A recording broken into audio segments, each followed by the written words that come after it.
Bom dia, boa tarde, boa noite. Estamos aqui em mais um episódio do Camarão. Menina, essa história do audiovisual é muito interessante. Porque assim, começou... E hoje nós estamos com uma pessoa que lá na escola, da comunicação caruaruense, Rosângela Araújo. Bem-vinda. Oi, obrigada, menina. Adorei o título. Não sei se mereço. Eu sabia que a senhora ia dizer isso. E aí eu queria saber como foi que a senhora começou na comunicação. Assim, foi a long time ago. Eu gostava de duas coisas. Eu gostava muito de texto, né, de ler, de escrever, e gostava muito de informática. Aí eu fiz vestibular para informática e para jornalismo. Informática ponto de corte, né, logo eliminada, e aí fiquei em jornalismo. Na época só existia jornalismo em duas instituições. Aí eu fiz na Unicap, que aí ela tinha um viés mais mercadológico. Então os professores eram professores que trabalhavam em rádio, que trabalhavam na época, né, na Rede Globo Nordeste, enfim. Aí fiz o curso e na época que você vai fazendo trabalhos, tive a chance de ter como professor uma ex-repórter da TV Globo. E aí ela passou um trabalho que aí foi de uma pessoa, um assessor que trabalhava na Rede Globo. E aí, eu gostei de você. A apresentação do TCC na banca, uma pessoa da Rede Globo. E aí, quando surgiu a vaga aqui na TV Asa Branca, chamaram, né? E aí eu já tinha dois contatos na Rede Globo, né? Porque antes, para ser contratado aqui na TV Asa Branca, você tinha que ter o aval da Rede Globo Nordeste. Aí vim pra cá. Na época a vaga era para produção, fui da produção, e aí depois, um ano depois, reportagem. Aí comecei na reportagem em Garanhuns, que a vaga era em Garanhuns. E depois vim pra cá. Aí, apresentação, chefe de reportagem, edição. Eu só não fui gerente de jornalismo, mas as outras funções eu fui na redação. E aí a senhora começou com produção na TV Asa Branca.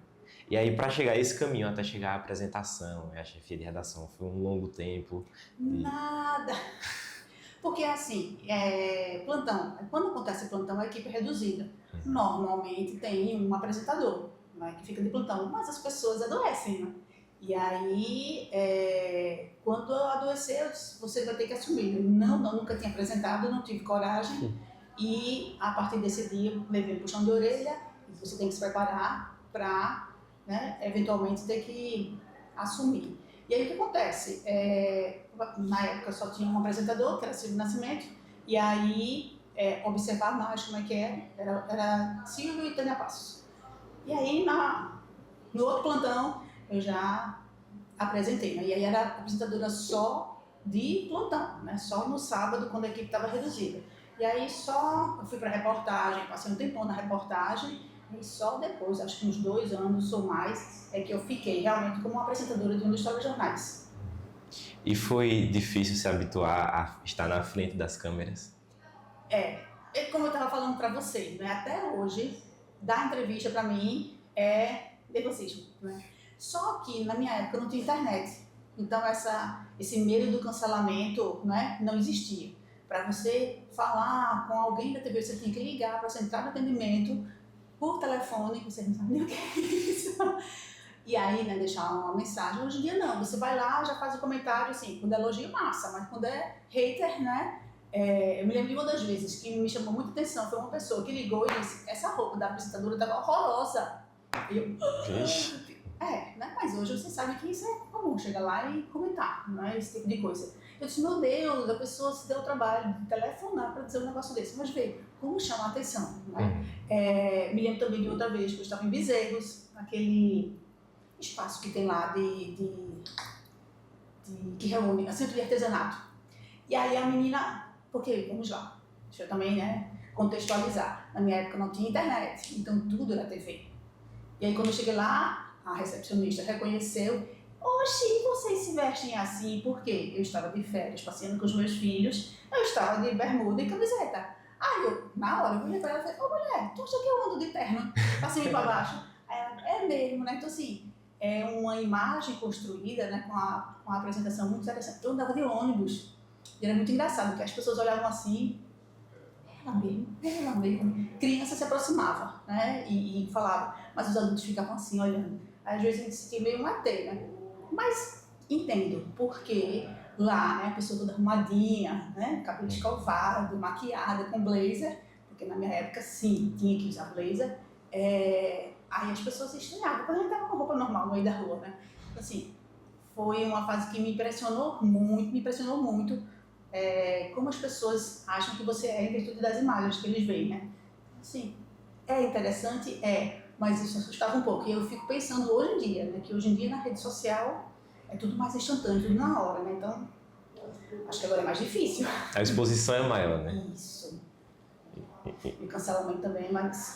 Acho que era um ponto que eu queria trazer. Esse medo do cancelamento. Em que momento que isso atrapalha a vida pessoal de quem está ali apresentando, dando a notícia? Da figura pública, né? Então... Pois é. Vê, eu tenho a sorte de, assim, não sair muito, não é? Não só saio, né, ou com meu marido, ou com os amigos, então assim, mas tem colegas que gostam de ir para uma balada, de uma festa, e você fica assim, né, meio preocupado, porque as pessoas não sabem dividir, que ali é uma pessoa normal, está se divertindo, as pessoas se divertem, as pessoas bebem, né, e a audiência nem sempre entende isso. Aí volto a dizer, né, na minha época era mais fácil porque não tinha internet, né, então assim, e lógico, eu também já tenho essa, né, mais introspectiva, então não tinha muito o risco ou a preocupação, né, de ser cancelada. Mas hoje eu acredito que é bem difícil mesmo. Eu estava conversando ano passado com o Wagner Salles, né, que faz a transmissão do São João, e ele disse que às vezes não lê os comentários. Porque assim, tem elogio, tem massa, mas tem gente que chega lá só para descer o sarrafo, né, fazer críticas duras e desnecessárias. Aí se você não tiver uma cabeça legal, é difícil você lidar com isso. E, assim, a gente sabe que o jornalismo, no início, na época de... acredito na época que a senhora trabalhou, a senhora ainda pegou essa época, tinha muitas dificuldades, principalmente em relação à reportagem de rua. E eu sei que a senhora fazia muita reportagem de rua, né? Como era isso para a senhora? Quando foi que a senhora chegou na reportagem de rua? O que eu acho engraçado comparando hoje, né? Porque, minha gente, para fazer um vivo no São João, era uma carreta que vinha, que se instalava no pátio. Aqui a Asa Branca não tinha, então era a carreta que vinha da Rede Globo Nordeste. Por quê? Porque tinha que levantar uma antena para fechar o sinal com o Morro V. Aí fecha o sinal com Serra das Russas para chegar até Recife. Hoje em dia se faz com celular. Então, assim, essa facilidade, hoje em dia, a equipe de um só. Eu peguei uma época que a equipe eram 3 pessoas, porque era um para segurar o VT, o gravado, um para filmar e eu para fazer reportagem, né? Hoje em dia, a gente tem várias equipes que é só uma pessoa, então essa tecnologia facilitou bastante, né? Aí na época, como você não tinha noção da tecnologia, você achava tudo normal, né? A dificuldade que tinha às vezes era, como não tinha telefone, desculpa, aí a gente tinha que ir para posto para poder fazer ligação, né? Porque você não tinha como entrar em contato com a redação, só com rádio. Aí, esses processos que atrapalhavam um pouco, né? Mas, enfim, hoje está mais fácil. Hoje é tudo via satélite, né? Muito mais tranquilo. A internet, tudo facilita, né? Muito. Mas a senhora disse que já era difícil estar no estúdio, né? Assim, às vezes já tinha essa vergonha, mas na rua é muito mais imprevisível, né? Na rua você tem que lidar com adversidades que você não espera. Muito. Eu tinha, assim, fazer vivo era mais difícil, né, no passado, hoje é mais comum. Eu ficava muito nervosa.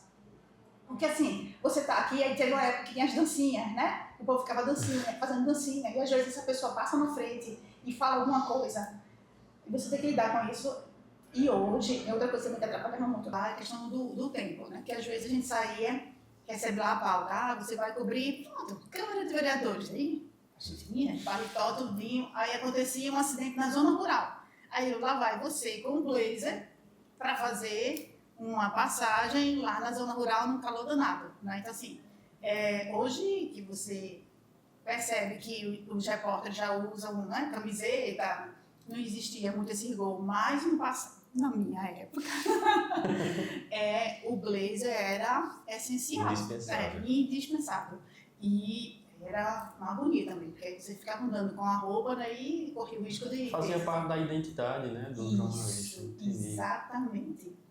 Eu acho que é a seriedade que era cobrada do jornalismo, né? Eu lembro que até uma coisa que já fui pesquisar, que é porque, por exemplo, quando se vê um documentário, geralmente as pessoas elas dão essa entrevista um pouco de lado, assim, mas no jornal todo mundo é de frente, tem que ser tudo perfeitamente alinhado. Eu acho que isso é muito da seriedade que se esperava do jornal, porque eu acho que isso não existe mais. Né? Eu acho que a internet quebrou muito, né? Quebrou a forma de fazer entrevistas, né? A gente aqui bem descontraído, eu de cabelo molhado, né? Nunca que isso aconteceria, né? Na televisão você tem que estar com o cabelinho escovado, tudo arrumadinho. Essa descontração, a linguagem que a gente usa hoje, essa é uma coisa que a internet veio, acredito que para ajudar, né? Como tu tem esse lado bom, esse lado ruim, e tem o lado da fake news também, né? Mas enfim.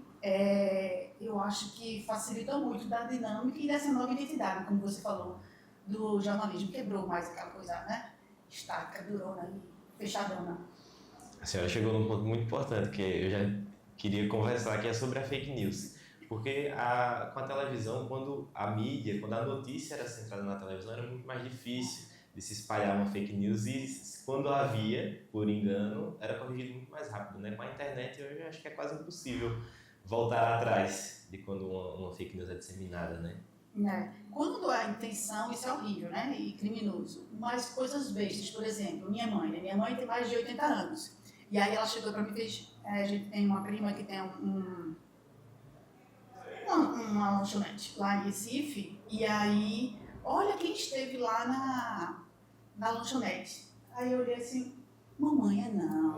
Isso é uma montagem. Aí fui explicar para ela dos memes, né? Que são criadas imagens. E que não era, de verdade, e também não era a má intenção da pessoa que fez. É porque é uma prática mesmo, né? Fazer essas brincadeiras. Aí fui explicar para ela, mas veio, né? Do mesmo jeito disso, ela tem muitos grupos e recebe informação. E a gente tem que estar atento para esclarecer. No caso dela, né, ela tem a sorte de ter as filhas que vão orientando, mas imagine outras pessoas que ficam limitadas a receber, né, informação por grupos, né, e aí realmente, e tem as pessoas que de má fé, né, intencionalmente aproveitam essa possibilidade e faz o que faz, né?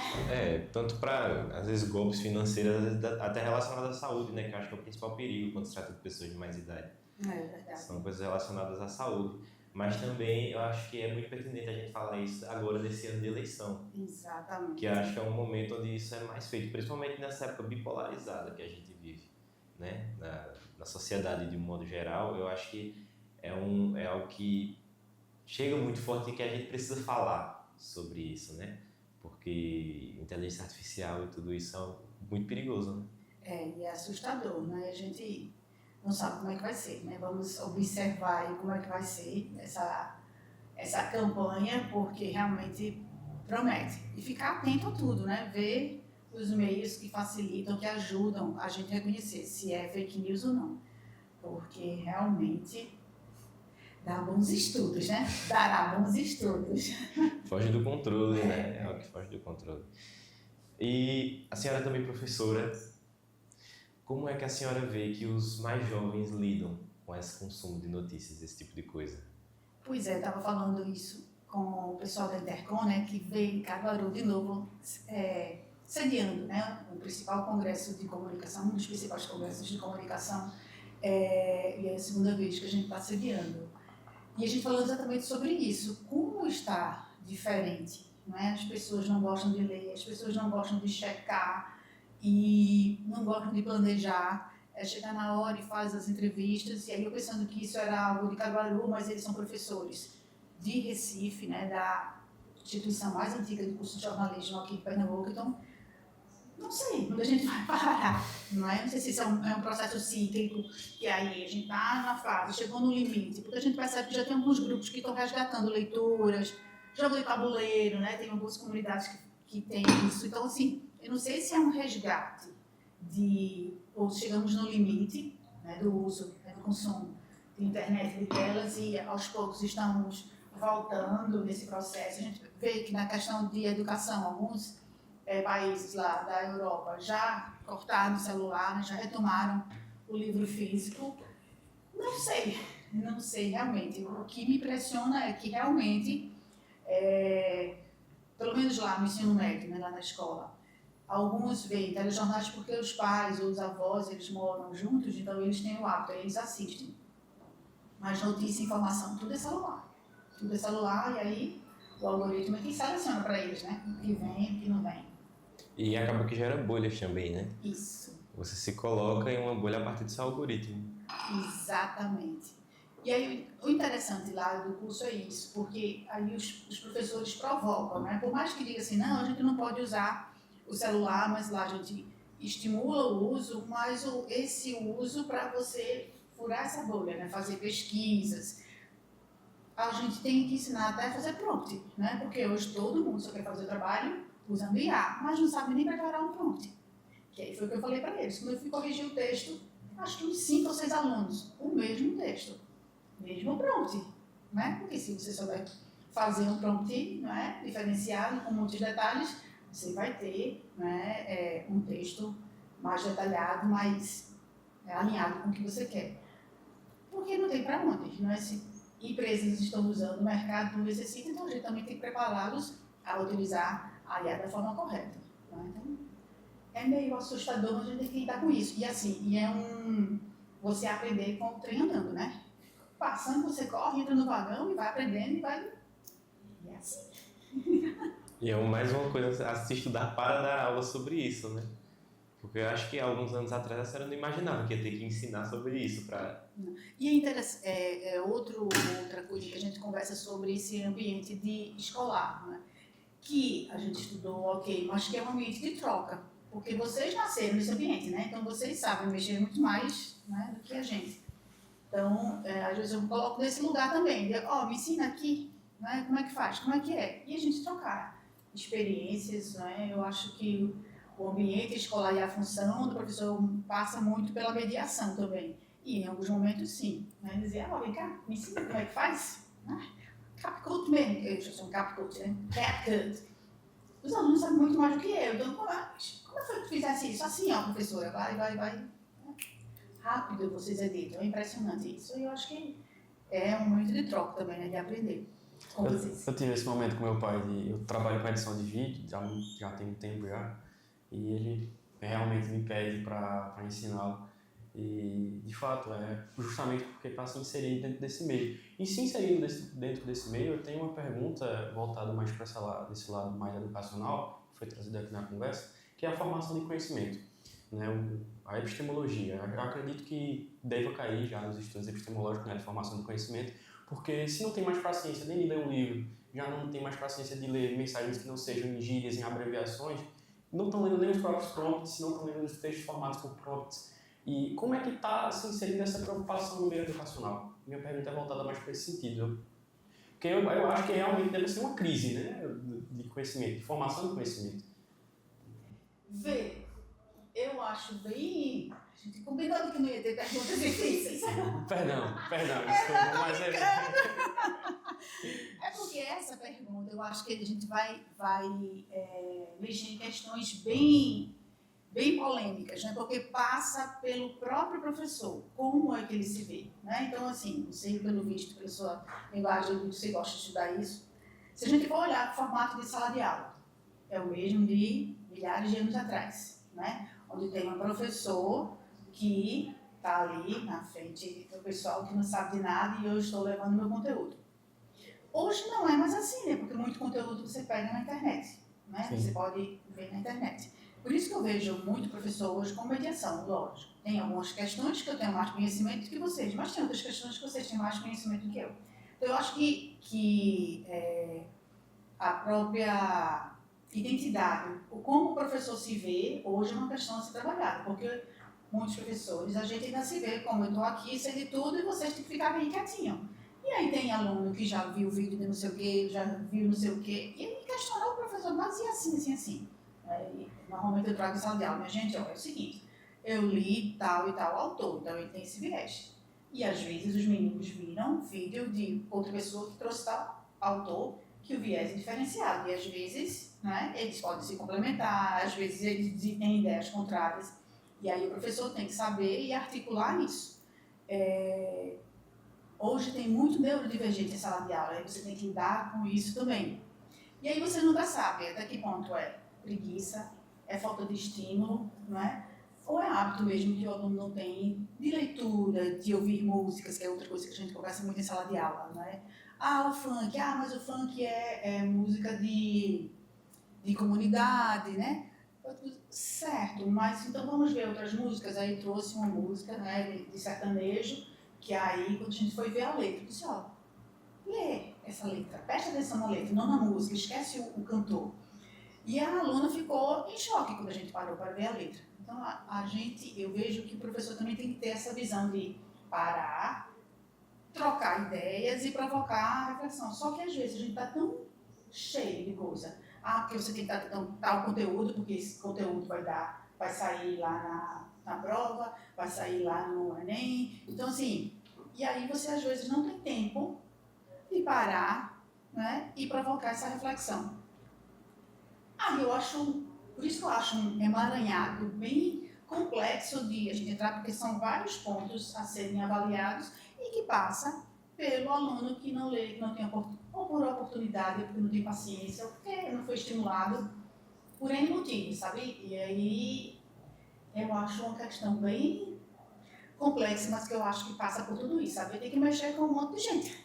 Um ponto que eu imaginei que teria, né, que afetaria, né, que seria citado na resposta, foi um que a senhora trouxe e eu acho importante ressaltar, que é o aluno se sentir legitimado a contrapor o professor que tem o embasamento, que tem as fontes, com o vídeo. O vídeo ele está par igual na cabeça dele, tal como a legitimidade do professor que consumiu o livro. E às vezes o vídeo que ele viu nem tem a concepção correta, ele não passou pelo processo de interpretar. Se tornou uma fonte válida. Se tornou uma fonte válida. O eu vi no TikTok é um embasamento. Então isso E assim, eu também não quero generalizar, porque tem vídeos muito bons na internet, né? Não sei se vocês conhecem o de Leon e Nilson, meu marido, sim. Eles adoram, né? Assim, e eles trazem muito conhecimento, não é? Eles vivem em outros países, ele tem doutorado em filosofia, não sei o quê, então assim, são vídeos super interessantes, mas tem informações embasadas.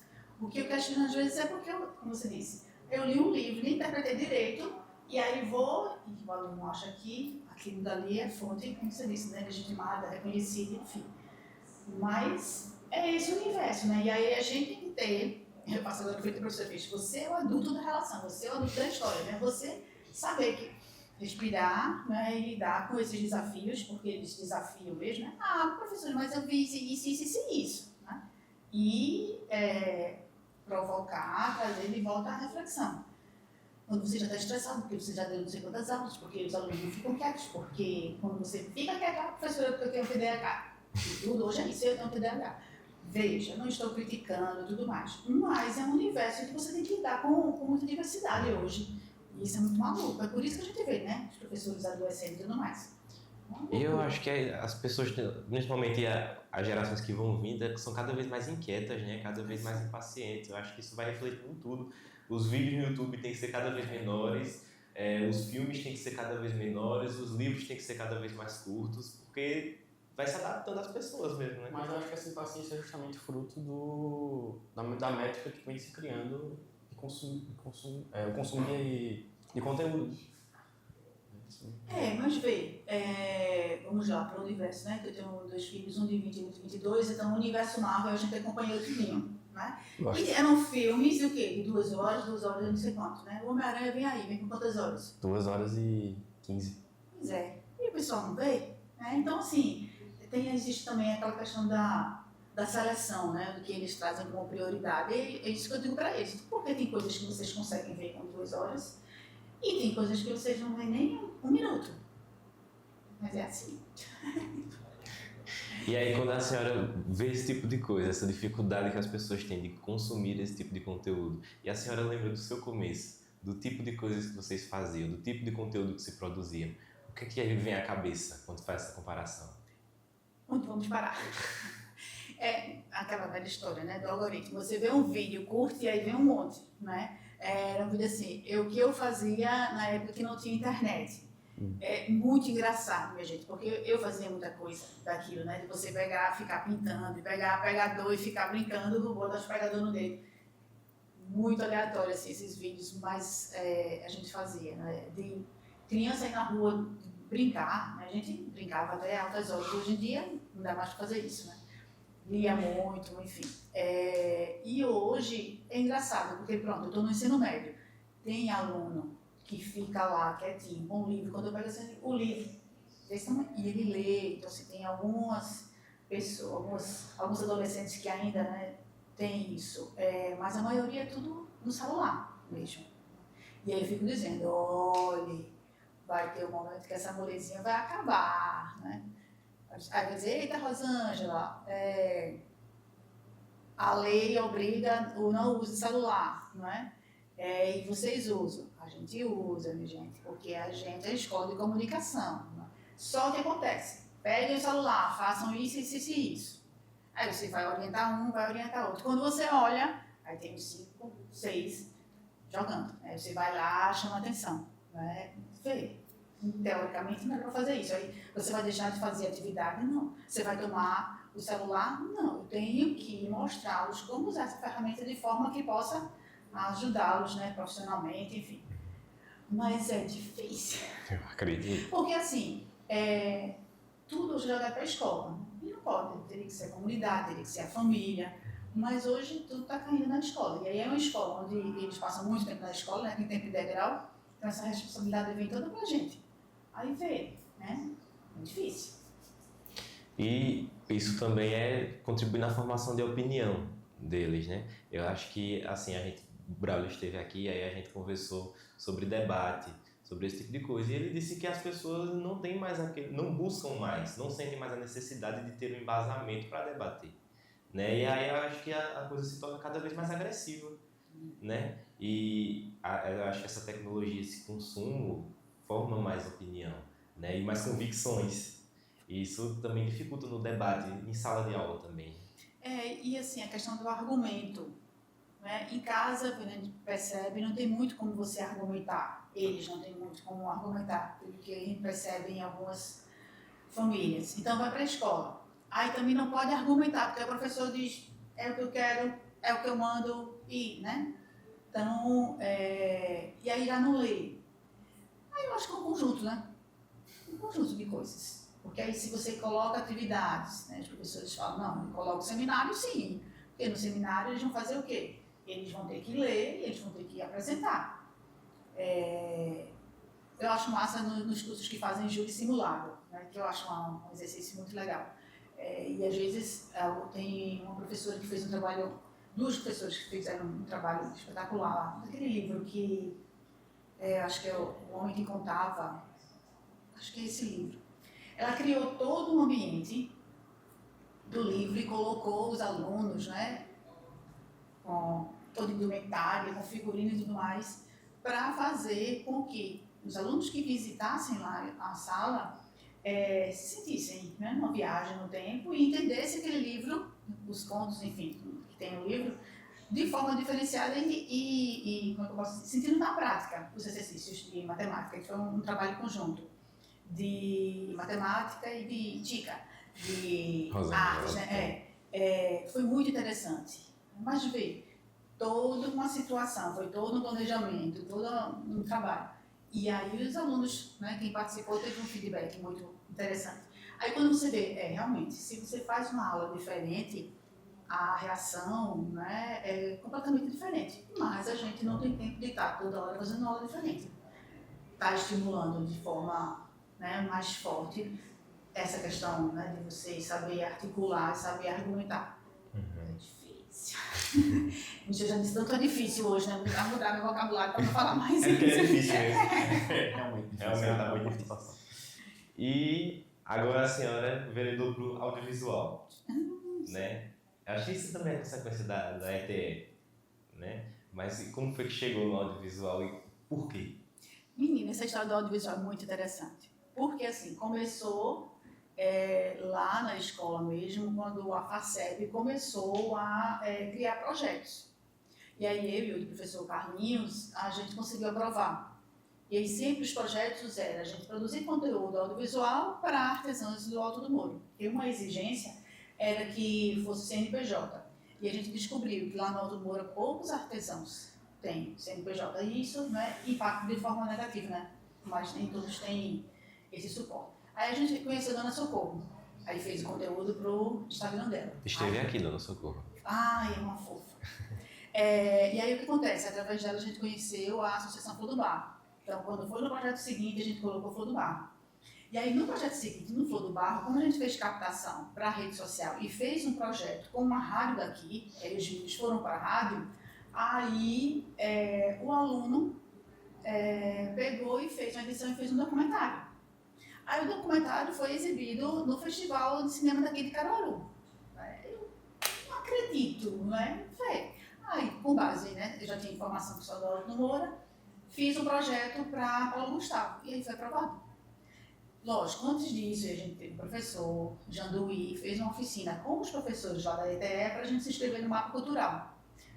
Passo a passo, a gente se inscreveu e aí conseguiu essa aprovação. Né? Para mim, um aprendizado assim, perfeito, porque eu tive, lógico, uma pessoa que tinha domínio, foi quando eu descobri como é diferente reportagem de documentário, né, com viés mais cinematográfica. Eu tive Paulo, que cuidou dessa parte de fotografia, como é? Colorimetria, meu Deus, como assim? Você imagina como seu filme, que coisa? Minha gente, eu não sabia que precisava disso, porque não era só chegar, filmar e pronto. E áudio em si. A gente chegar no ambiente, ele fechar o ambiente para poder fazer a iluminação do jeito que ele queria. Jornalismo não, você chega lá, os que tá, você usa. Então, foi um aprendizado espetacular. E aí eu aprendi também que os filmes devem ter 15 minutos, porque se tiver mais de 15 minutos é difícil você colocar em festival. É difícil. Eu já sofri muito com isso. Pois é, sofri. Estamos sofrendo. Pois é. O meu ficou com 26, e aí Aí cai com a categoria de média-metragem, aí passa a exibir, é complicado. Aí o filme que a gente fez junto, que inclusive é o trabalho de atriz, fez Nos Focos da Vida com a gente. E foi, atuou nos Focos da Vida. E o filme nosso ficou com 35 minutos. E aí a gente teve que mutilar, eu chamo de mutilação. Teve que mutilar 15 minutos do filme. Pronto, eu estou pensando nessa possibilidade realmente para poder, né, ter mais espaço. Aí estou nessa dúvida, porque aí é um sofrimento, né? Você fez sofrimento. É um sofrimento. E principalmente no meu caso, que eu estou tirando falas de pessoas maravilhosas, né? Que são mulheres. Que aí é Nicinha, Dona Nicinha, Terezinha e Dona Deca, né? Que são 3 artesãs, cada um viés diferente. Dona Terezinha, como ela mesmo diz, ela faz minhas peças feias, que aí ela faz umas peças mais parecidas com o Mestre Galdino. Dona Teresa, que faz panelas, né? E Dona Deca, que é a louceira tradicional, que ela faz as loucinhas em miniatura, né? Então, aí eu fico assim, meu Deus, vou cortar falas delas, né? Porque normalmente a gente vê os homens falando, né, sobre o Alto do Moura. Aí eu não tive coragem ainda de parar e fazer isso.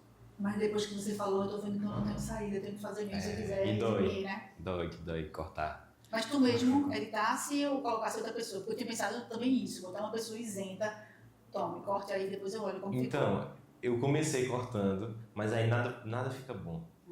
E aí eu recorri a Gilvan, Marco, e aí a gente foi se juntando e disse, não, dá pra tirar isso, dá pra encurtar isso, e aí a gente foi fazendo assim. Mas assim, a versão curta do meu filme eu não gosto de ver. Não é porque tá ruim, mas é porque eu sinto falta do que foi cortado. Então, o audiovisual ele gera esses filhos em nós, né? Assim, quando a gente faz um filme é como se fosse nosso filho, né? Mas eu prefiro cortar. As minhas obras eu prefiro cortar do que colocar outras pessoas. Principalmente porque minha área de maior atuação é edição e montagem. Né? Então, eu prefiro cortar meus filhos. Cuida pra ele pra cortar o meu. Esse negócio de mutação eu já achei muito dramático. Eu prefiro chamar de Frankenstein. Eu falei o Frankenstein aqui. Essa com a outra O pior que eu vou nesse viés também. Eu acho que pra mim vai ser mutilação. E aí eu não sei se eu consigo fazer. Eu acho que vou entregar a outra pessoa. Um recurso muito interessante que eu vejo acontecendo ultimamente, principalmente em cinemas documental aqui no Brasil, um movimento que acontece, as falas que não são utilizadas postam o corte bruto na íntegra, normalmente em canais do YouTube, e faz os recortes do vídeo, das falas que você achava que era necessário para o documentário, e joga ele nos shorts do YouTube da vida, nos reels da vida, e aí podem fazer cortes de 3 minutos. Claro, ainda vai ser uma mutilação, mas você pode aproveitar uma fala que você gostou e você insere o contexto por texto mesmo. Assim. Eu não coloquei nem no YouTube ainda, porque assim, eu fiquei preocupada de algum festival exigir, ele não tá, Tem né? esse problema. Aí, Tem esse problema. Porque, pelo que eu soube, você trabalha durante 2 anos, né? Aí, tô vendo. Tem um documentário que foi feito aqui no Agreste, eu acho que ele não... acho que faz 2 anos já. Eu tento ver ele de novo, mas não consigo, porque ele não tá ainda permitido. Porque ele tá concorrendo em festival no Flor do Coco, não sei se já assistiram. Não. Muito bom. É sobre quem? É sobre uma senhora que ela tem a cultura, os pais dela têm a cultura de coco, de extrair tudo do coco. Então extrai toda a matéria-prima do coco, desde a cabaça até... E aí ela conta como é que os pais delas ensinou ela, como é que ela mantém até hoje. E aí o documentário Flor do Coco é porque era a parte preferida que ela gostava de comer do coco.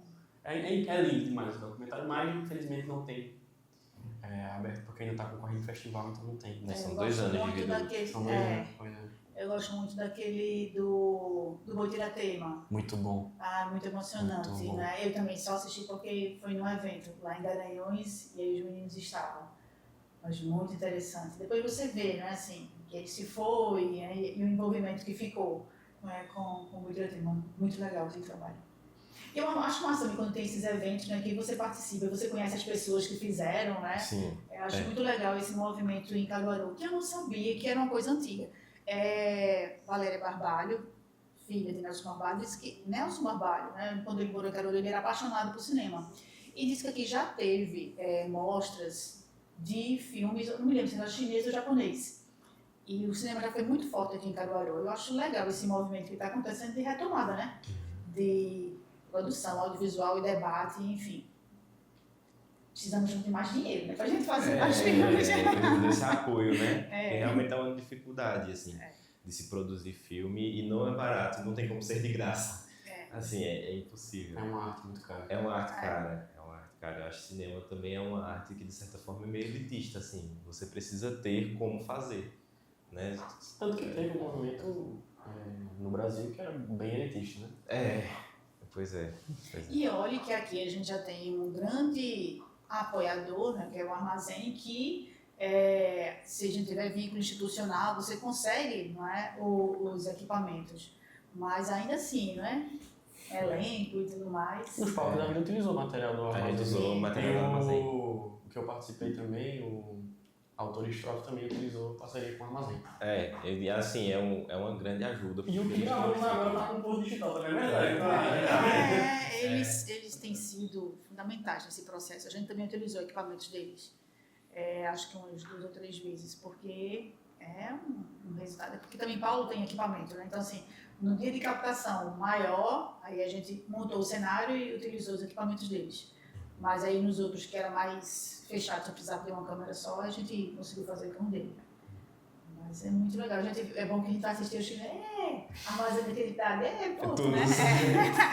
Todos. Tem que ter, porque senão não dá pra fazer, na verdade, né? Muito bom. E as dificuldades do... Fica aí nosso abraço. Pois Pode ajeitar. As dificuldades de produzir audiovisual comparadas às dificuldades do jornalismo, de quando a senhora começou. A senhora sentiu que foi mais difícil? Sim, porque assim, querendo ou não, no jornalismo, eu tinha estudado para isso, né? E aí o que acontece? Eu estava já numa caixinha, imagine você aprende, né, a andar de bicicleta, não sei o quê, e depois você vai pegar um carro. Aí você vai descobrindo as coisas, mas é assim que se faz, é assim que se faz.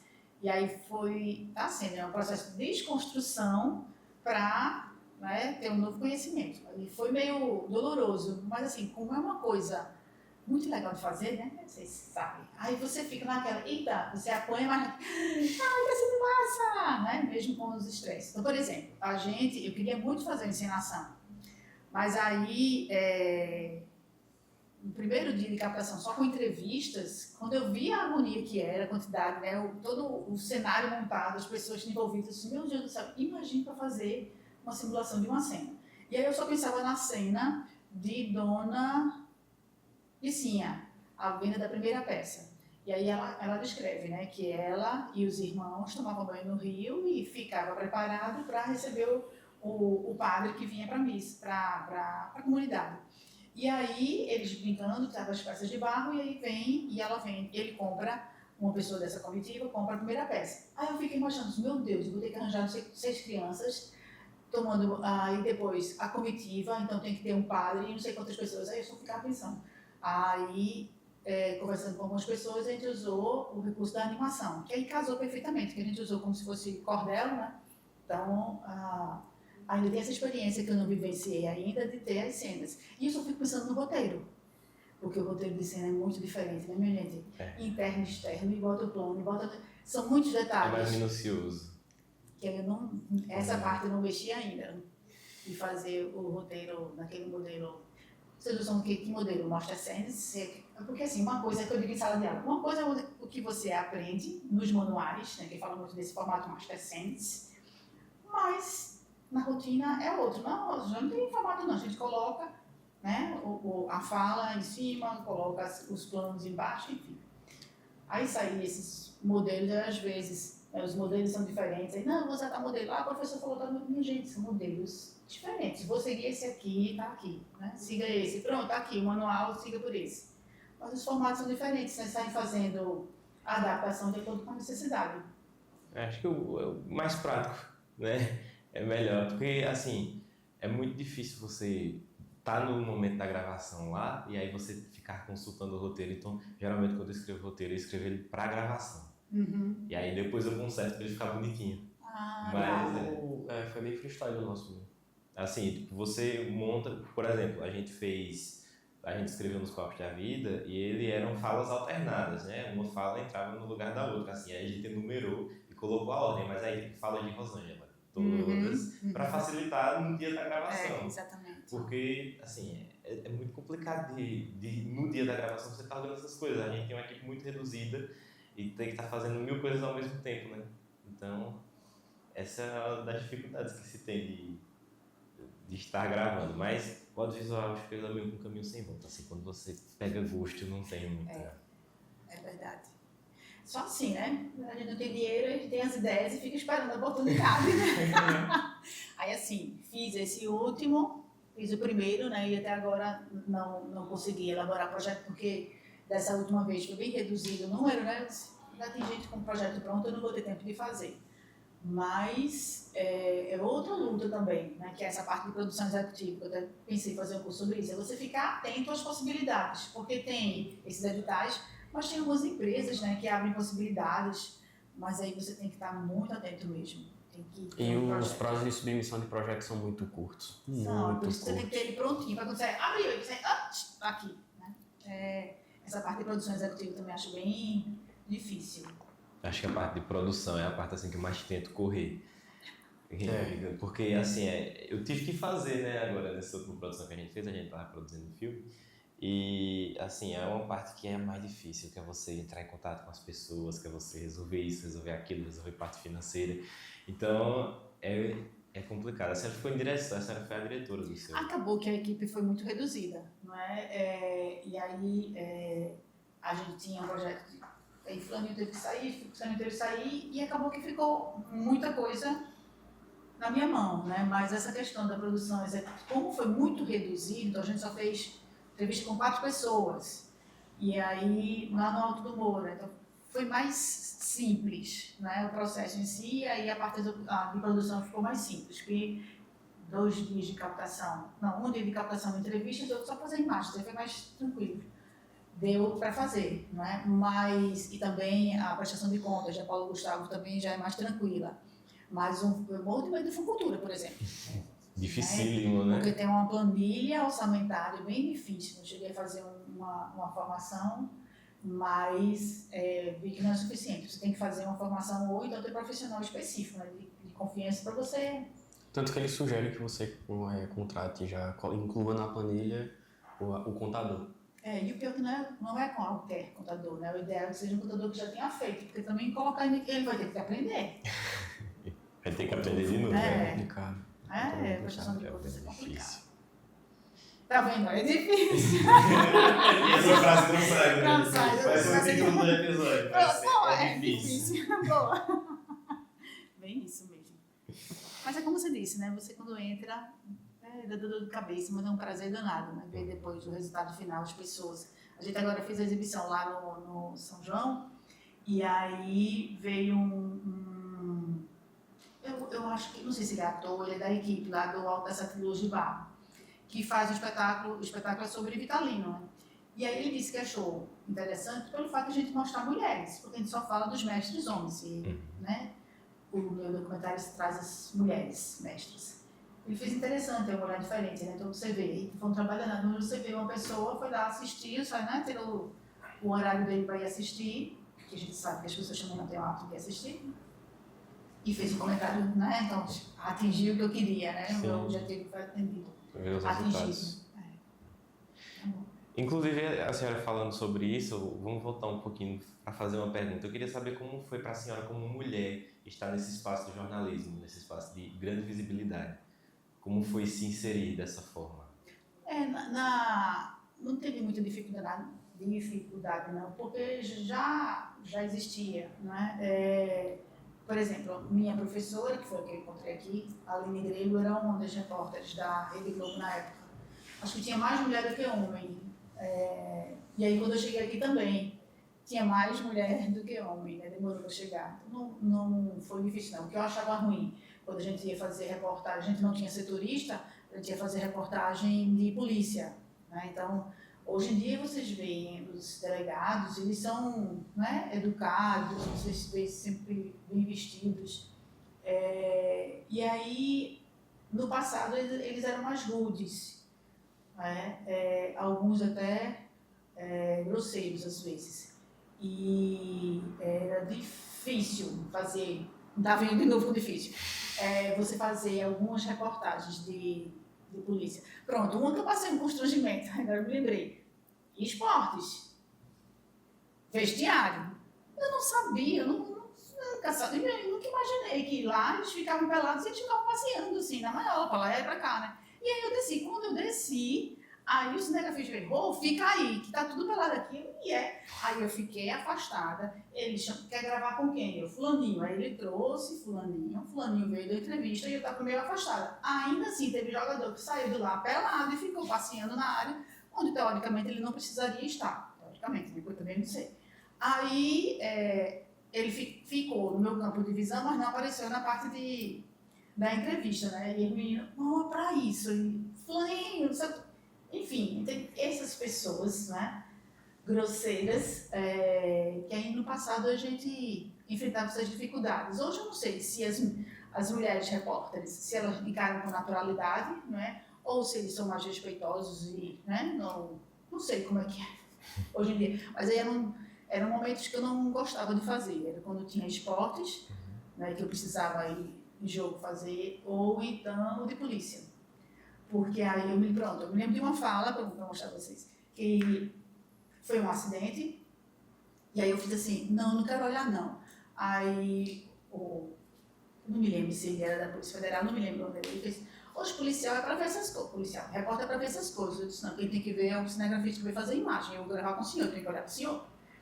Aí fez uma resposta ríspida, foi, mas ele tinha que fazer esse tipo de comentário no tempo, tá? Então, acidente eu não gostava de fazer, né? E aí eu não ia mesmo, ficava aqui, vá lá, tu que faz as imagens. E aí às vezes a gente se encontrava assim, com essas beldades que tinham essas falas desagradáveis. Desagradáveis. Que são os ambientes que são majoritariamente masculinos e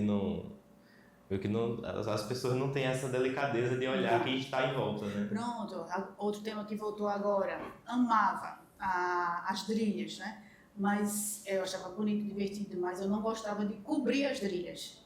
Por quê? Porque os meninos lá bebiam, né? E aí quando você ia fazer a reportagem, aí, né, ficava tirando gracinha, não sei o quê.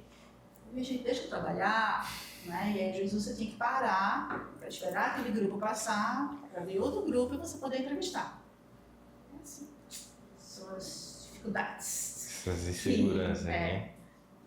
Eu lembro que há um tempo atrás, conversando com a senhora, há um bom tempo atrás, a senhora falou sobre a dificuldade de ir para longe, que o jornalismo trazia, de passar feriado fora de casa, de ficar longe da família, né? E isso também é uma das dificuldades, né, Assim, porque eu só saí de casa quando eu vim para cá, né? Eu morava no Recife, estudei no Recife, aí a vaga surgiu aqui e eu vim para cá. Tive muita sorte, porque aqui todas as colegas da faculdade. Então eu vim no lugar de Cristiane, e aí Cristiane voltou para Recife, e aí eu fiquei com a Ana Paula, com a Mariane, todas as colegas da faculdade. Então você já se sentia acolhida. Mas foi a primeira vez que eu passei, né? Natal, ou então Réveillon, ou então as festas, né? Longe da família. Foi bem difícil, mas passa. É aprendizado, não é? E aí você valoriza os outros momentos quando tem com eles. E assim, mas foi bem difícil. É uma profissão que também lhe tira algumas coisas, né? Porque assim, eu falo, jornalismo, pare e pense. No momento que todo mundo está se divertindo, o jornalista tem que estar lá. Né? Então, São João, o jornalista tem que estar lá. Carnaval, o jornalista vai estar lá. Quando eu saí da TV, eu passei acho que uns 4 anos sem ir no pátio. Porque eu não queria de jeito nenhum ir para o pátio. Hoje eu consigo, né? Mesmo assim eu evito. Consigo ir e olhar o movimento, mas antes eu ficava angustiada. Porque é muita atenção, lógico, né? Eu volto a dizer, né? Na minha época não tinha a estrutura que tem hoje. A gente ficava no meio, né, do pessoal lá embaixo. Imagina, você gravar, então tinha que fazer um círculo para o pessoal ficar gravando, porque ainda não tem plataforma que tem hoje. Uma estrutura bem diferente hoje que facilita, né, a atuação, que a gente fica lá no camarote e consegue fazer a gravação. Mas no passado não tinha esses espaços, né? E aí, a partir do momento que foi crescendo, porque imagina, tinha o camarote, aí era o camarote para autoridade, e aí ficava lá cheio e nem sempre tinha espaço para a imprensa. Então, fiquei com trauma no pátio. E ainda assim, ano passado eu trabalhei fazendo cobertura de São João. E mesmo tendo a facilidade que era eu, a repórter, um celular e uma iluminação, assim, basicamente. Então não era toda essa equipe, mas mesmo assim tem essa dificuldade de estar lá no meio das pessoas, daquele movimento, daquela... Às vezes até de uma certa insegurança, porque você está com equipamento no meio de um monte de gente, né? Então, assim, é uma coisa bem traumatizante, assim. Eu gostava mais de ir antes de trabalhar, depois que eu trabalhei, perdeu um pouco a graça para mim. Porque assim, tem o tempo, né? O tempo, não é à toa que o nome é deadline. Você tá aqui, aí o povo não sabe, pensa que você tá ali, só precisa entrar, né? Porque, vamos lá, hoje em dia você manda o sinal pelo celular, né? Aí chega logo, não, a gente fazia na fita, aí tinha que levar a fita para o ônibus. Aí imagine, naquele furdunço de gente, você tem que sair correndo para mandar a fita para entrar no ar. Né? Então, assim, a dinâmica era bem diferente. Ela estava lá no Alto Moura, hoje manda pelo celular. Não, tinha que ir uma moto sair de lá e trazer para, no caso, né, a sede lá da emissora, que antes era no Morro, para poder entrar no ar. Então, assim, é uma dinâmica, né? que ninguém imagina. Como assim? Como é que você conseguia os personagens, né, as entrevistas das pessoas, se não tinha internet? Que hoje eu acho interessante, que você vai na rede social e coloca, preciso de uma pessoa para falar sobre isso, né? E você com sua rede consegue. Era no telefone. Era pegar o telefone, a gente ligava, por exemplo, que fiz muito isso, ligar para o sindicato do rural de Gravatá. Como é que está acontecendo aí as coisas na cidade? Tem algum evento, tem não sei o quê? Era assim. E aí você criar uma relação de confiança para quando acontecer alguma coisa na cidade, a pessoa entrar em contato. Hoje não, né? A pessoa está aqui no celular, eita, você já vê, aí já pega as imagens.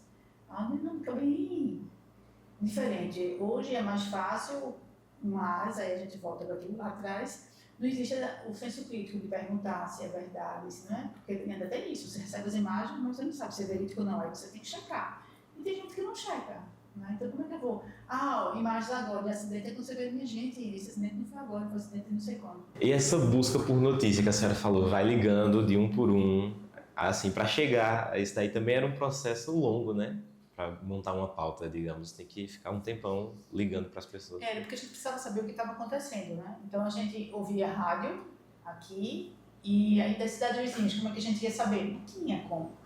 Aí era ligando, né? E criando essa relação de confiança para saber o que acontecia, porque você também não tentava ligar para alguém, né? Porque as prefeituras sempre tiveram assessores. Eu já ligava com os assessores da prefeitura, mas eles não iam falar coisas ruins, né? Aí liga para a delegacia. Aí, às vezes, quem estava na delegacia, a gente respondia, né, algumas perguntas, porque assim, sempre, né, polícia, foi notícia, aí, ocorrência importante, tinha gente que ia lá abrir o livro de ocorrência, né, e trazia as informações, e tinha, não aconteceu nada não. Aí depois você, quando ia ouvir o programa policial, descobria, né, que teve alguma coisa interessante. Aí, isso eu acho interessante da minha época, essa relação de confiança, né, e aí você tinha que interagir. Porque às vezes as coisas aconteciam, eu lembro muito, o Welter tinha, eu trabalhei com ele na época, de criar essa relação com o pessoal. E aí eu quero falar com o Welter, não, ele não está aqui não, só chega à tarde, quando toma chave. E aí só passava a notícia para ele. Então era uma relação que se criava. Mas aí isso se perdeu um pouquinho hoje, né? E o processo de validar uma notícia agora? Porque agora a gente tem que validar para ter certeza que a notícia não está passando desinformação, né? Como é que a senhora enxerga esse processo? Né? Porque deepfakes, né? O deepfake ele existe e ele está aí. Inclusive, passamos por um episódio em que Everton me mostrou um vídeo que era deepfake, eu só fui saber no dia seguinte e aí eu desmenti e ele ficou meio, nossa, eu pensava que era verdade, o vídeo era tão legal, mas não era verdade. Então a gente tem que passar por esse processo de validação. E aí, como é que a gente vai atrás disso? Como é que vai atrás de consumir de verdade informação e não desinformação? Eu quero que chegasse na pergunta. Eu não sei como é que está sendo no ambiente de TV, né? Porque eles recebem muito vídeos, eu não sei como é que eles fazem esse processo de validação, mas eu acho que é checando, né? Quando é possível. E quando não é, eu acho que eles não usam. Uma vez eu perguntei isso a João, do CNF, porque na época de chuva ele disse que recebia muito vídeo mesmo. E aí ele só postava aquilo que ele tinha que confirmar, né? Porque aí, e eu acredito que a TV passa por isso também. E no caso da gente, né, o que eu digo em sala de aula é ver quem foi a fonte, de onde você recebeu isso. Se veio por rede social, por WhatsApp, já vá com o pé atrás, né? E aí eu acho que aquilo que você falou no início, da credibilidade aí passar por grandes empresas ou por nomes que já são consolidados, né? Então a gente tem algumas figuras que produzem conteúdo, mas você faz, isso aí a gente agora, né, falei de Leão no início, vocês, conheço, né? Então vocês já sabem. E aí tem alguns jornalistas específicos que você fala, veio por aquele portal, veio por aquele site, né? Então você já sabe que dá para confiar, mas, né? Porque a gente acredita que ele já tem essa peneira, né?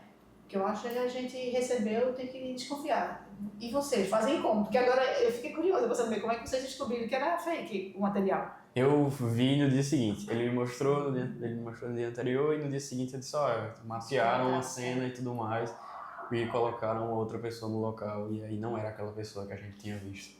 E chega também, né? Quando não é, às verdade, vezes a própria rede social desmente pra você. Mas se não tivesse chegado no meu algoritmo, a gente teria continuado com a informação inicial. E assim, era uma coisa muito besta, mas nem sempre é. É verdade. Também, né?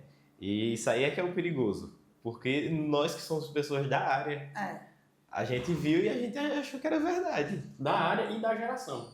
Porque tem esse problema ainda, tem essa problemática. A gente já está acostumado com... Falhamos. Pois é. Mas tem um tempo já, inclusive a Nilce tem formação jornalística, né? E tem um tempo já que eu consumo notícia. Como é que é o nome do canal que eles utilizam para passar notícias? Cadê a Chave? Não, Cadê a Chave é o canal de vlog. É verdade. Eles têm um canal junto só de notícias. E tem um tempo já que eu acompanho, porque eu nunca tive paciência para telejornal, não vou mentir, assim, eu não fui esse consumidor, né? Já cresci. Pra mim, na verdade, quando eu via meu pai em telejornal, era o tempo que eu tô perdendo tempo de assistir desenho porque meu pai tava em telejornal. Então eu cresci mais no YouTube. Então eu consumi e até hoje consumo mais pelo YouTube e por redes sociais de outros jornais. O YouTube foi uma coisa, assim, de uma geração mesmo, assim, e hoje já não é mais. Eu achei que isso não aconteceria. Eu achei que o YouTube ia ser, assim, não para sempre, mas por um bom tempo de gerações, assim, mas não é. Foi uma coisa muito sazonal, assim, eu acho que década de 2010 ali, até 2000... Nós que crescemos na internet de 2010 a 2015, temos uma legitimidade maior que o YouTube do que quem vem posterior. 2016 para frente já não é mais eu acho que meus filhos foram um pouco antes de vocês, né? E aí eu acompanhei, né? Tinha algumas figuras que a gente acompanhava, que eles acompanhavam e eu tinha que ficar de perto. Então, por exemplo, eu acompanhei a mudança de Felipe Neto, né? Que eu peguei aquele momento dele bem trash, que eu... Menino, como é que vocês estão vendo um negócio desse? Não faz sentido. Eu não sei nem o nome, mas eu me lembro que ele fazia uns testes lá com aquelas... tem um vídeo dele, meu Deus do céu, que é num parque de diversão. Os termos que ele usa, horrível, horrível. E aí você vê, né, fazer joguinhos, né, que ele fazia com as cenas, tudo isso eu fiz com os meninos. E aí vê, hoje, a pegada é completamente diferente. O irmão dele também, né, todo o processo que passou. E eu me lembro que tinha uns portugueses que ele seguiu também, que aí ele disse, não, ele dividiu, foi para não sei o que era uma casa que eles moravam, e aí tinha toda uma situação que acontecia lá. E também os termos eram bem pesados. Aí eu acho interessante, assim, quando você fala, né, que cortou, acho que ainda existe, mas talvez é porque você não está mais nessa vibe, né? E aí vem outros grupos, outros movimentos, aí se encaixam outras pessoas, né? Porque, por exemplo, meus meninos já não veem mais Felipe Neto, né? Aí, essa semana, estava achando o máximo, porque Leão e Nilson voltaram a fazer aquele joguinho, como é o nome? Ai, meu Deus do céu. Jogos da galera? Não, aquele joguinho que a gente sai, Pokémon Go, eles voltaram a jogar. Sim. Chamaram o Jeff e foram jogar. E eles voltaram a assistir porque, né, isso, né, traz uma... Nostalgia. Um aspecto nostálgico, sim. E aí eu acho que é esse movimento cíclico, né? Que aí às vezes a gente perde o feeling, aí depois vai aparecendo seu algoritmo, eita, vamos lá assistir. Aí tava, gente, tudo tinha assistindo de novo, não é? Eles voltando e jogando Pokémon, né? E assim, eles tinham se separado, porque o Jeff tinha casado, enfim. Aí vai todos eles juntos de novo, naquelas mesmas resenhas que a gente fala, não acredito, e voltamos a assistir. Aí eu não sei se é esse movimento de comunicação, né, que está indo e vindo, e onde às vezes a gente se encaixa nele, não é? Aí eu não sei se... por exemplo, Facebook, que a gente achava que tinha morrido, mas o Facebook não existe. Minha mãe ainda usa, o movimento é diferente, né, mas ainda está lá. Alguns acabaram e a gente não sabe se lá na frente, né, se vai acabar, se vai se transformar. Eu acho muito louca essa dinâmica de rede social. E acho interessante que o jornalismo cada vez mais tem que se adaptar a esse caráter efêmero, assim, de que essa notícia provavelmente não vai ser lembrada. Essa notícia ela vai ficar aqui por no máximo um mês e depois ela não vai. Esses dias eu vi no Instagram um vídeo que era da senhora apresentando a inauguração do Caruaru Shopping. Foi. E veja, anos depois a gente viu esse vídeo de novo. Eu acho que dificilmente uma notícia lançada hoje a gente vai ver 10 anos, daqui a 10 anos. É engraçado, quando você disse o apelido dele, né, Chicão. A gente usou esse termo essa semana. Por quê? Porque Chicão foi um cacique de pesqueira muito forte, né? Tem uma história muito... Por que tu és parente dele? Eu sou neto. E aí, pronto.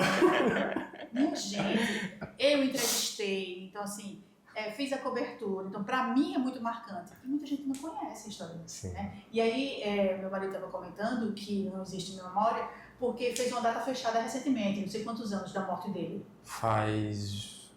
Ele morreu em 98. Ele morreu em 98, foi assassinado em 98. Então nem é. Estamos Nem em é 26, são 28 anos. Então eu acho que é isso, tá perto de completar 30 anos. Mas eu sei que aí a gente, né, essa história. Na época foi assim, um escândalo, não é? Porque ele era uma força política muito forte, né? E aí na hora eu me lembrei, mas veja, você é parente dele, mas quantas pessoas não sabem da história dele? Né? Quem é de pesquisa vai conhecer, né? O filho dele, enfim, né? Aí eu acho triste, porque não sei como é que vem aí essa disciplina nova de história de Pernambuco.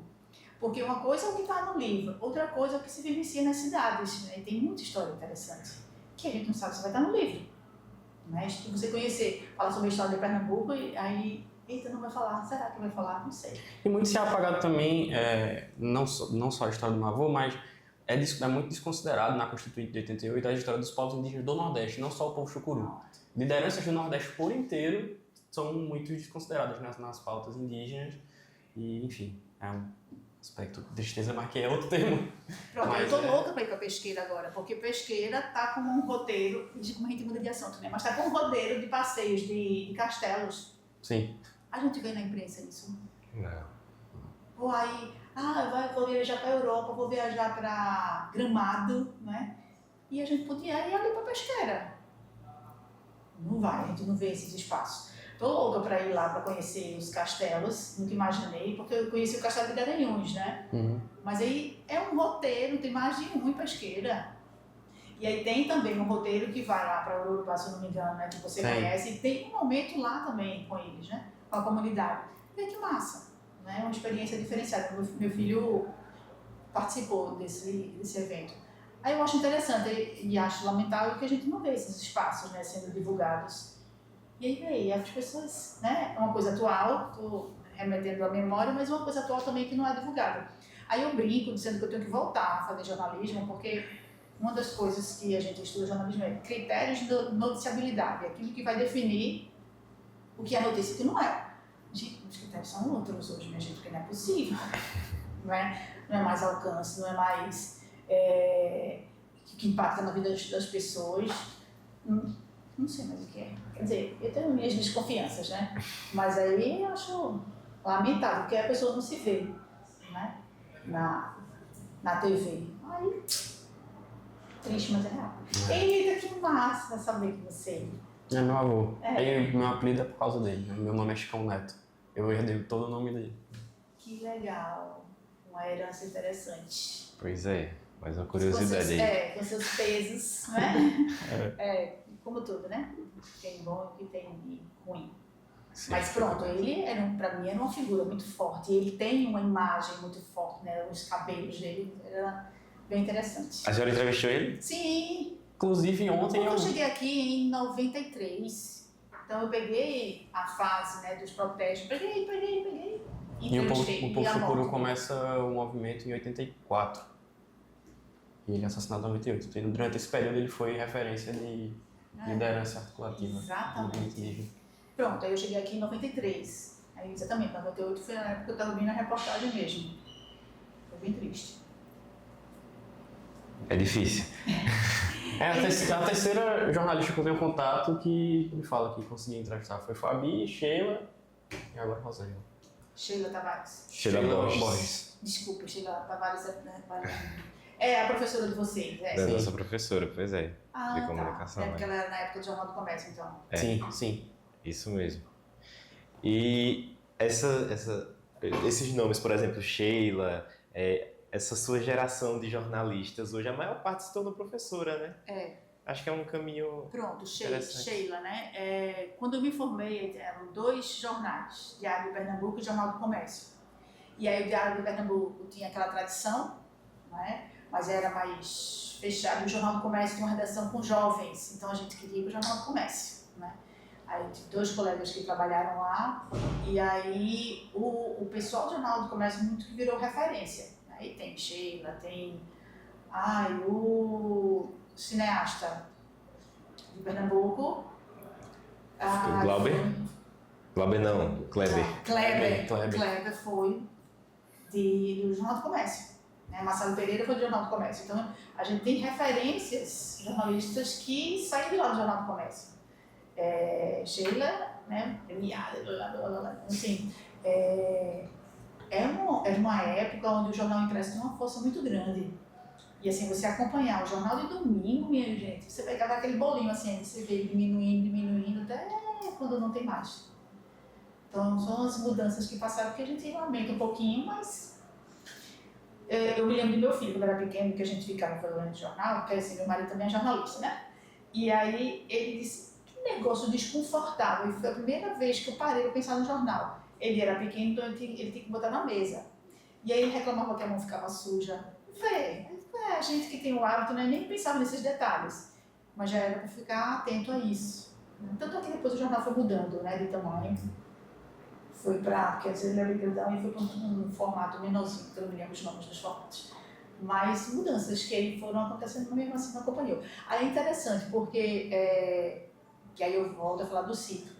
Uma vez eu estava pesquisando sobre jornais nos Estados Unidos, e aí lá eles ainda trabalham com o impresso, porque eles têm um público que ainda é fiel ao impresso. E tem também o produto adaptado para os jovens, né? Com a internet e produto transmediático.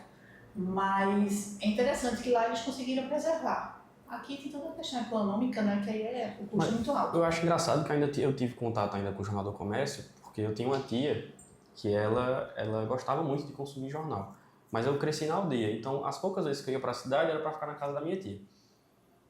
E ela tinha essa cultura de ler o jornal à mesa. Era o café da manhã. O café da manhã iniciava quando o meu tio pegava o jornal lá fora, tudo mais, já tinha todo o ritual, passava por dentro de casa e estendia o jornal sobre a mesa, ele lia primeiro e logo depois todo mundo lia, né? Todos passavam ali a ler. E realmente era um ritual para tomar café da manhã. Então, assim, o jornal grande não incomodava porque era na mesa, era grande. Exatamente. Mas ele assim, né? Era meio estranho mesmo. E eu nunca gostei dele porque eu achava a folha fininha, era muito fácil de rasgar, eu nunca gostei.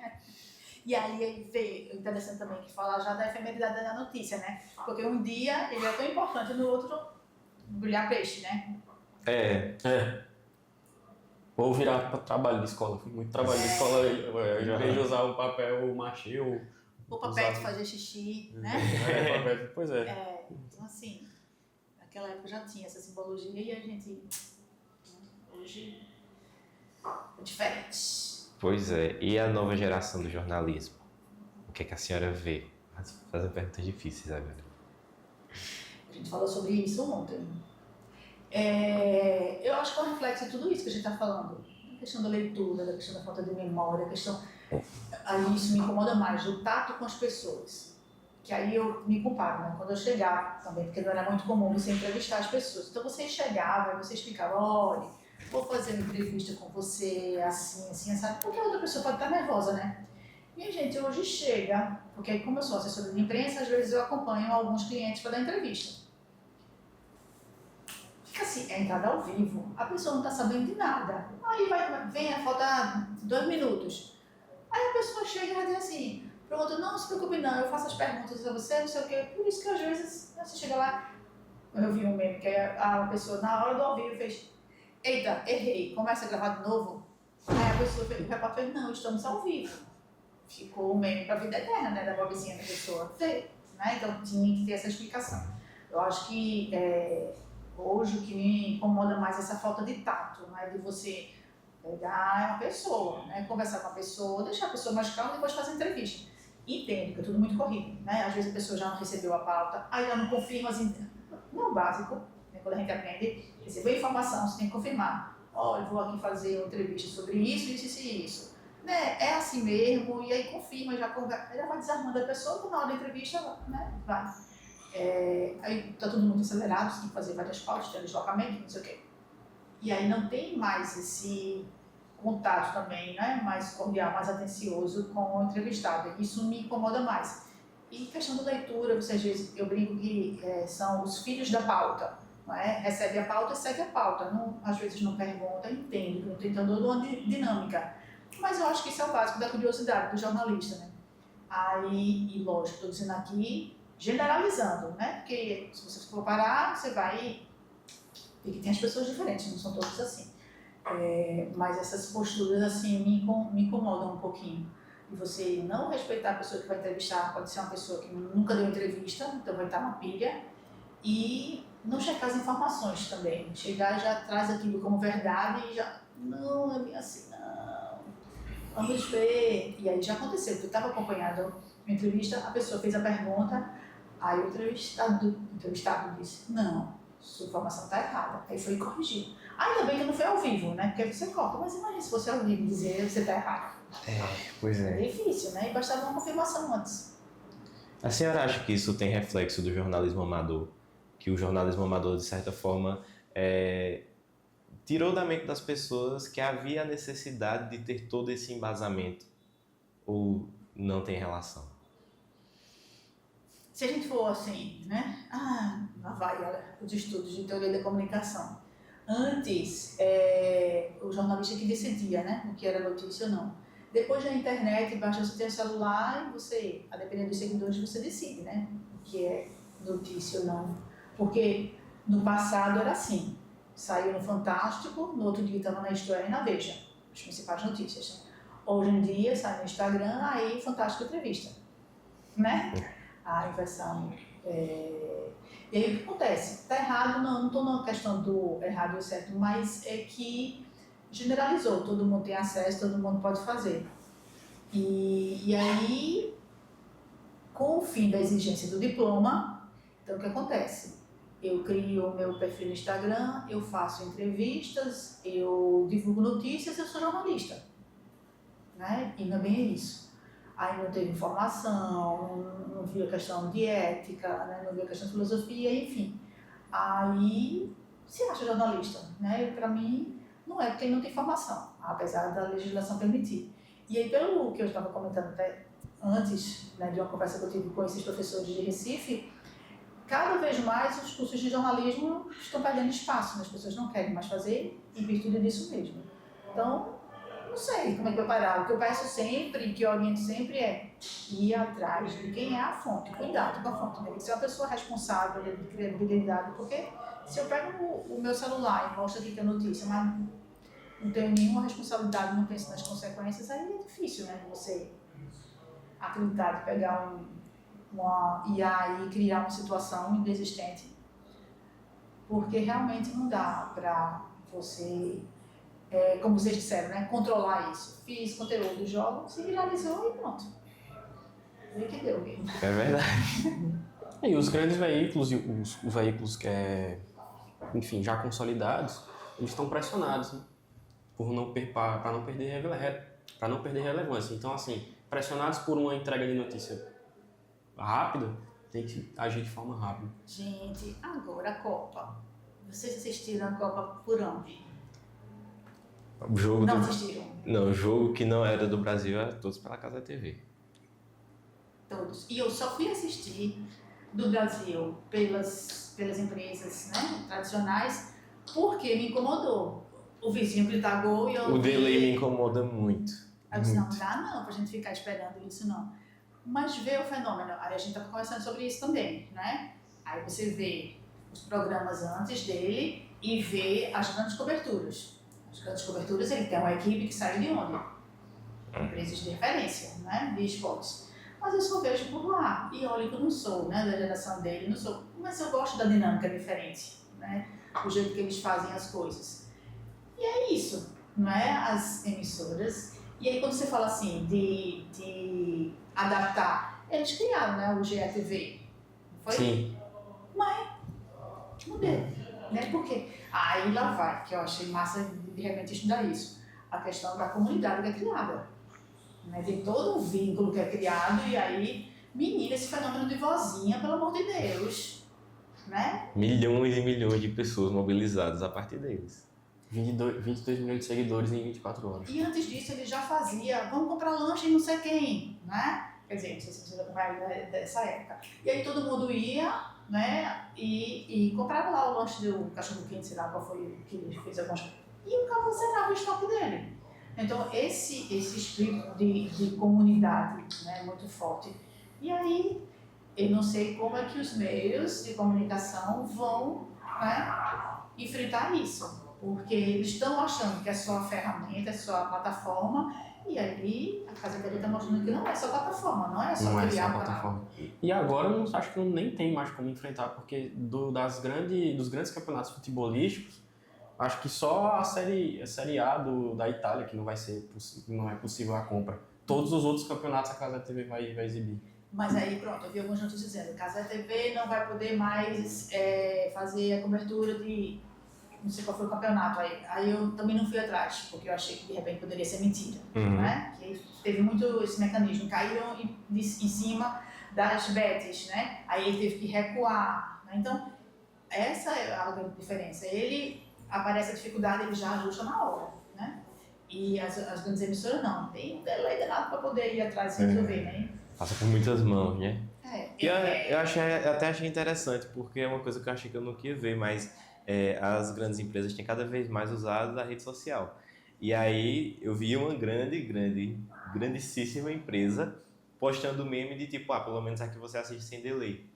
E aí eu nunca achei que eu ia ver uma empresa desse tamanho fazendo isso e se incomodando com o canal do YouTube. Pois é. Mas não tiveram bons resultados com isso, porque os comentários eram totalmente contra eles e a favor da Cazé TV. Então, realmente é esse negócio do senso de comunidade, assim, e de você defender sua galera, né? E acaba que ataca eles e se perde cada vez mais. Então, acho que é um campo muito delicado de você estar, porque, assim, é uma coisa que está deixando acessível a Copa do Mundo às pessoas. A gente não ia assistir o Uzbequistão e Iraque, nunca. A gente não ia, porque nenhuma emissora ia parar a programação dela para colocar, mas está passando lá. Então, por exemplo, sempre gostei muito de futebol europeu, mas para mim assistir a Liga Espanhola, eu tinha que assistir pirateado, com a tela torta, assim, coisa terrível. E agora vai passar no YouTube. Pois é. Talvez nem até Espanha e Cabo Verde ainda não teria acesso. Mesmo sendo a Espanha uma grande seleção, talvez não fosse interessante exibir Espanha e Cabo Verde no horário que foi exibido, porque era horário de novela, de televisão. Horário nobre, né? Que jogo, hein? Sim, exatamente.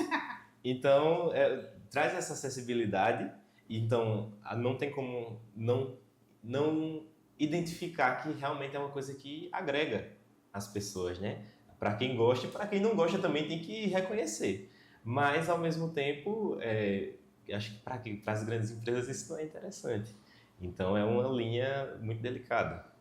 Pois é, são adaptações. O que me preocupa é você ter, de repente, uma chavezinha que fecha a porta, né? Aí você disse que ia fazer pergunta, mas acaba tendo que fazer, ainda bem.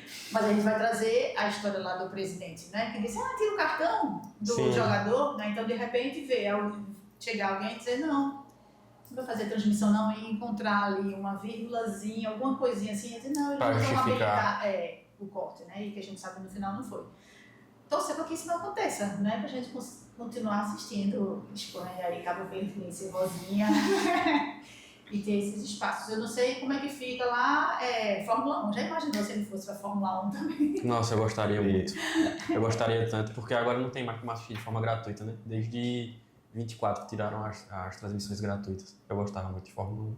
E aí outra coisa que uma pessoa comentou que eu não tinha nem atentado, falando sobre a diversidade, né? Porque assim, ele tá em todo canto. E aí esse dia eu não vi não, um jogo, e aí o repórter tava lá mostrando o pessoal de um desses países aí que você, país, não, tem um futebol fraco, mas veio, né? O que o Cabo Verde fez. E aí tava numa lanchonete, foi numa barbearia e mostrando, quando é que uma emissora de TV ia mostrar, né, um lugar assim, né? Essa facilidade que eles têm de chegar nos lugares para mostrar as pessoas mesmo. Ver a ideia da casa, né? Mostrar as pessoas que estão lá assistindo ao jogo. Então, esse diferencial, que é como você disse, né? As grandes empresas têm muitas mãos e não dá para fazer algo mais simples. Ele tem ali, ó, um barzinho que está fazendo, o dono sei lá, espanhol, e está fazendo lá, e decorou tudinho, né? Ele vai lá com o celular, faz, né? Aí a emissora, não, porque tem que ter não sei o que é um moído, né? E aí perde com isso, porque eu acho que hoje é tudo muito rápido, né? Dinâmico. Então esse foi mais um episódio do Câmara On. Se você gostou, então curte, segue nas nossas redes sociais, né, Chico? Pois é. E para assistir o corte inteiro, na íntegra, a gente acessa pelo canal do YouTube e nossos cortes nas redes sociais, Instagram e TikTok, e a gente se vê lá. Obrigado, Rosângela. Valeu, amei. Tchau, tchau. Tchau, tchau.